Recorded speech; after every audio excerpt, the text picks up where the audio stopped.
Let's be honest here. The word selfish in itself has been demonized way too much.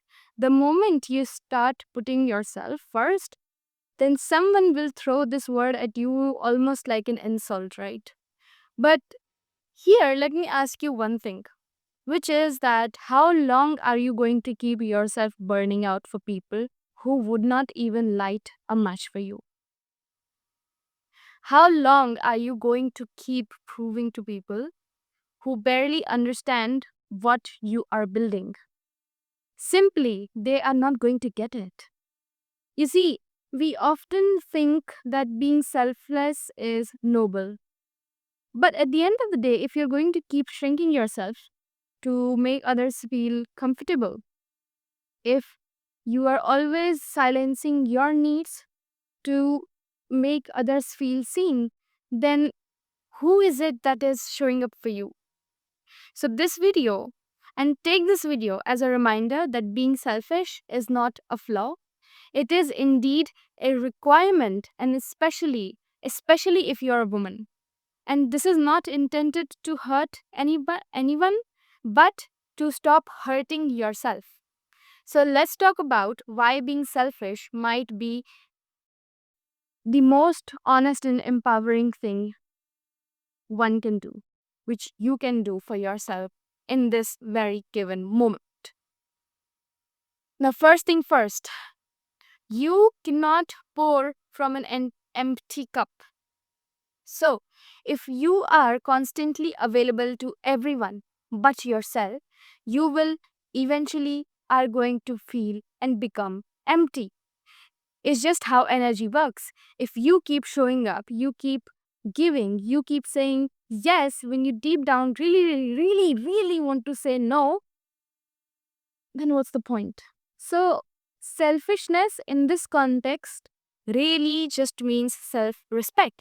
It is an act wherein you choose yourself before you completely lose yourself. Think of this like when you're given safety instructions when you are onboarding a flight. They always say put on your oxygen mask first before you go on to help anyone. Because if you do not have air for yourself, how are you going to help anybody else? You can love people, care about them deeply, and still take time to refill your own cup. That is not betrayal, that is balance. Now, let's say your best friend calls you up 2 a.m. again crying about the same damn problem that you have been advising her on for months. For months, this has been going on. You've got work the next morning, you're running 3 hours of sleep from that night before, and you have had barely a moment to process your own life. Now, tell me what is going to happen. What is going to happen? The truth is, if you say yes to her for the fifth time this week, then you're not being selfless, you're being self neglectful. Because she gets to unload and feel better for it, for whatever she's going through, but you are still drowning. Now, the next morning comes up, you feel groggy, you feel late, you're anxious, and now you hate your day, you hate your job, or maybe even your life. Not because of your friend, but because you keep saying yes when your body, mind, and soul is screaming at you, please say no, we need time to process. But you're like, nope, nope. And that's how burnout begins. That is the truth. If you crash, none of these people you are burning out for will carry the weight for you. Not really. That is why, that is exactly why choosing yourself is not selfish at all. Rather, it is indeed a necessity. Number two, people benefit from you being confused. Now, when you are unclear about what you are, what you want, it is very easy for others to decide for you. And by others, I mean the world. You become a canvas for their projections, their trauma, whatever. Parents, friends, and even strangers start painting a version of you that serves them. But The moment you get clear on your priorities, your values, your goals, things change. You start saying no. You start drawing lines and boundaries. And that is when people get uncomfortable. Because have you noticed the same people who called you, oh, you're so sweet, you're so selfless, suddenly start referring you as selfish when you stop overgiving. It's not that you have changed. Nope, you're fine, darling. It's just that you stopped playing small to quit their comfort. Neuroscience shows that chronic indecisiveness activates the brain's stress circuits, particularly in the amygdala, which is responsible for fear and emotional responses. When you are unclear, your brain literally goes into survival mode, and in survival mode, you cannot really create anything. Your creativity shuts down, making you susceptible to outside influence just to reduce the internal tension. And clarity does not come from pleasing anybody. No, it comes when you finally sit with yourself and ask, what is it that I truly want? What really, really feels authentic to me? You need to sit with yourself. You need to have a talk with yourself for that. Now, number three, selfless. Now, number three, selfishness equals alignment with your purpose. Now, here's the thing, you cannot manifest your desired reality if you love to keep abandoning yourself. People who are selfish, so to say, are ruthless.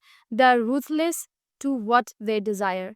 They are very adamant on what they want, that they will neglect and reject anything that does not align with their desired reality. However, on the other hand, that there's you who is ready to please anybody, ready to accept anything, and then you're complaining, oh, why am I still not living in my desired reality?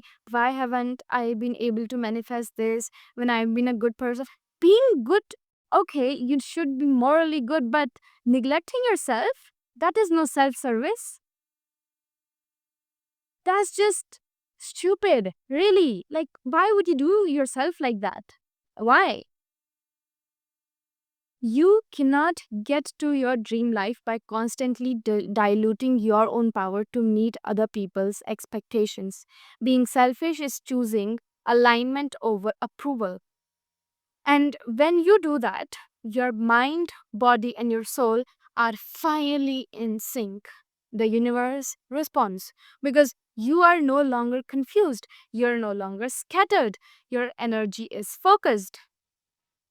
And let me put it this way, when your energy is scattered, your manifestations are delayed because now your attention is not centered. And as I've said it multiple times in my videos, that attention is your energy currency. But on the other hand, when your energy is aligned, intentional, everything begins to fall in place because now when you're selfish, when you are standing up for yourself, you really ask yourself, what action should I take that aligns with my future self? Because you cannot go anywhere. Like, your future does not exist on a particular timeline, it is all existing simultaneously. And you just got to choose. You just really, really got to choose. You do not need anyone else's approval but yours. And once you approve yourself that, okay, I want to live my desired reality and I'm going to take aligned actions which align with my desired reality, that's when things shift. Number 4, selfishness filters out the wrong people. The moment you stand up for yourself, the moment you build boundaries, you say, this is what I allow, this is what I do not allow, people will reveal themselves like anything. Some will respect you even more, so to say. But others, they will guilt you. They will call you, oh, she's so difficult, man. She's just too much. She's become so arrogant. I can't be around her. But really, that's just their way of telling that they're upset, that they cannot control you the way they used to, and let them go. Because here's the truth: anyone who truly values you will never, ever, ever be threatened by your self respect because they respect you equally. I have personally been in this situation where people around me became so uncomfortable once started to show them, okay, these are my boundaries. This is something that you cannot do. I will not allow this. Because now, sadly, they cannot guilt me into thinking that I am the problem. And so sometimes setting boundaries is how you find out who truly really respects you and who aligns with your purpose. And you will know the people who only loved you when you were very easy to manipulate. See, the thing that you really need to understand is that we live in a world that shames people for prioritizing themselves. The moment that you start to heal, grow, and choose peace, people will label as being selfish. But when did taking care of your own energy become a crime? What most people don't understand is that the more selfish you are about your peace, about your boundaries, and your purpose, the more powerful and peaceful you will feel within yourself. Because now your energy is not leaking, it is focused. And in that focus, you begin to transform. So the next time somebody says that you have changed, you have become selfish, you know what you gotta do? You gotta smile. Because, yes, of course, you have changed. You have stopped abandoning yourself for temporary validation. You have stopped betraying your soul for shallow approval. You have started protecting your energy, honoring your boundaries, showing up for your future self. And that is never, ever, ever going to be selfish. That is growth, and you do not owe anyone an explanation for choosing yourself because you are doing it for yourself. You only owe yourself the life you were born and meant to live, which is abundance.